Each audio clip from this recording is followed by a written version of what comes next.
Hi friends, ఇదిగోండి నేను గోంగూర విత్తనాలు వేసినాను. ఒక 15 డేస్ అవుతుంది.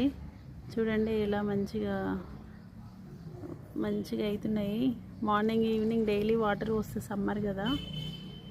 ఇందులో క్యాప్సికము, బీన్స్, కాకరకాయ, సొరకాయ అన్ని విత్తనాలు వేసాను.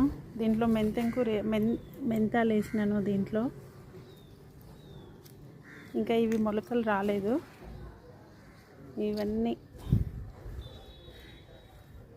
ఇది కూడా పెద్దగా అయిపోయింది. ఇది మరి సొరకాయనా ఇది ఏందో అర్థమవుతలేదు. ఇది కొంచెం చెట్టు పెద్దగా అయితే తెలుస్తుంది.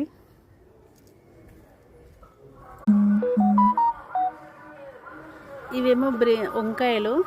ఇదిగో వంకాయలు మంచిగా ఇట్లా పెద్దగా అయిపోయినాయి. వంకాయలు సమ్మర్ కదా, మనం వాటర్ పోస్తుంటే మంచిగా గ్రోత్ బాగుంటుంది.